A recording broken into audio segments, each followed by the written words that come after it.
Hello. Ito isang pa natin. Ito talaga yung mga matatakaw natin ng mga alaga. Yun Yan, di kasi natin ito makita dahil sa laki ng tiyan. May mga marble din dito. Yun. Whoops. Ayan. Yo, what's up guys? Another day, another fish video na naman po tayo. At sa video na to, tara samahan nyo ko dahil sobrang init ngayong araw na to. Samahan nyo ko mga kahabi, pakita ko sa inyo yung mga fry na ating PKBM. Dahil separate ko na yung male at saka female. Tapos dun sa full gold gapi natin, separate ko na din yung male at saka female. At yung ginawa natin tab sa last video, yung inayos natin na i-set up ko na din po dito. At pwede na po natin gamitin. Nagkapag-set up na rin po tayo na para dun sa mga long body na fry ng ating PKBM ay para meron tayong paglagyan. Kaya ayun, tara samahan nyo ko. Tara. Isang napakainit na araw mga kahabi. Ngayon pasok tayo dito sa ating balloon molly area. At ito yung mga fry. Third batch ng fry na ating PKBM. At yan, medyo malalaki na din sila.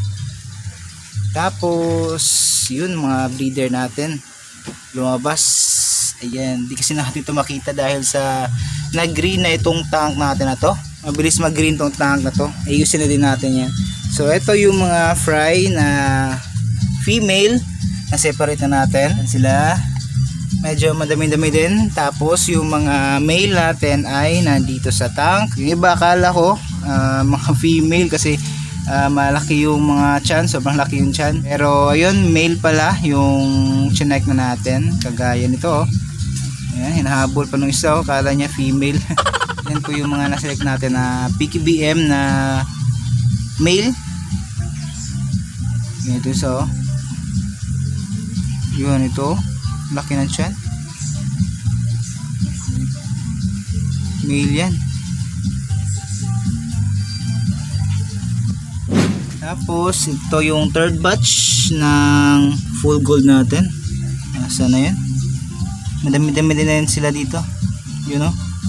Tapos yung isang female natin, namatay siya. Yun.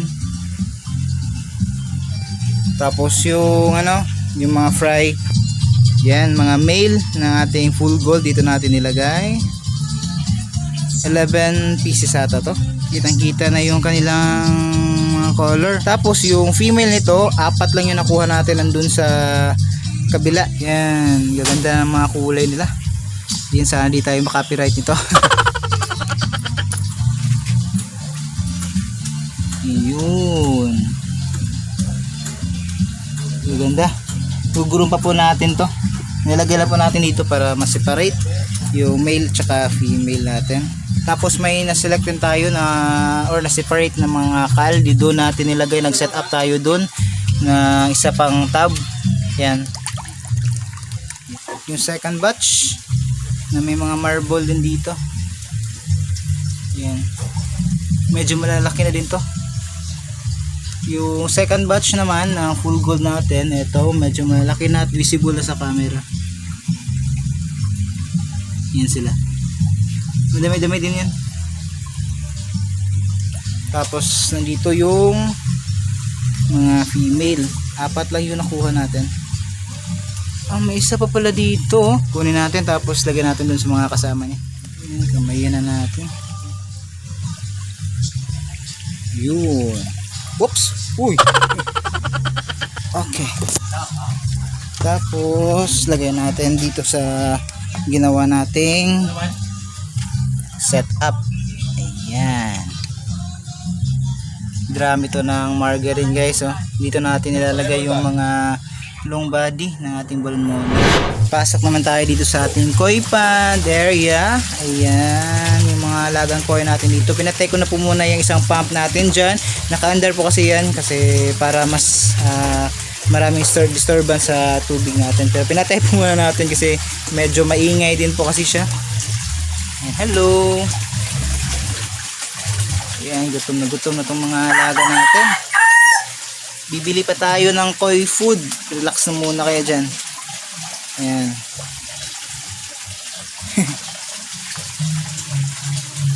So nandito yung ibang natin na balloon molly. Yan, malaki na. You know. So ginugroom din natin sila dito para makita natin paglaki nito kung ano talaga yung mga strain ng mga balon molly natin na to. Ayan. Tapos ito isang pa natin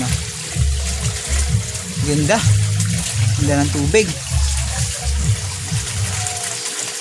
Tapos may mga lumot na din dyan sa gilid para sa color ng mga koi natin. Ayan. Ito talaga yung mga matatakaw natin ng mga alaga. Yun hello. Dito muna tayo kasi may nagpapatugtog, copyright tayo doon. Ayan. Medyo malakas yung music ng ating kapitbahay. Sana di tayo ma-copyright. Pero mukhang di naman ata masyadong kuha ng ating camera. Pero ito, gaganda. Yan, huwag kayong maghabulan. Puro kayo male. Yan, malaki yung tiyan nito. Kunin kaya natin. Pakita ko sa inyo.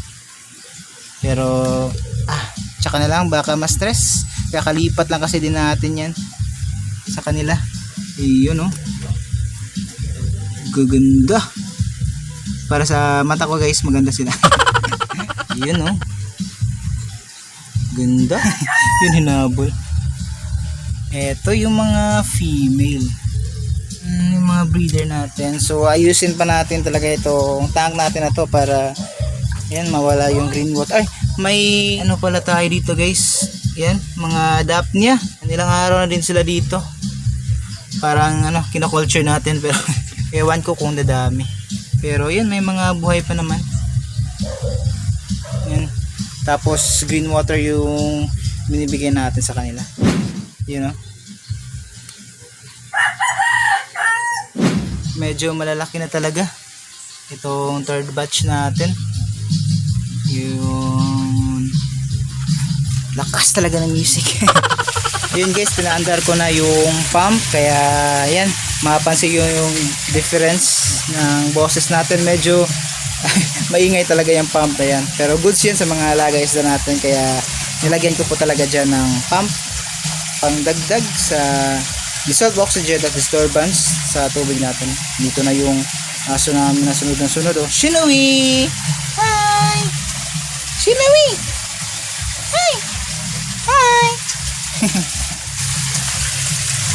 Yeah, minsan di din tayo nakakapag-video kasi sobrang lakas talaga ng music, tapos yung mga sure na copyright pa talaga. Bantay ng bantay kahit saan tayo pumunta. Yun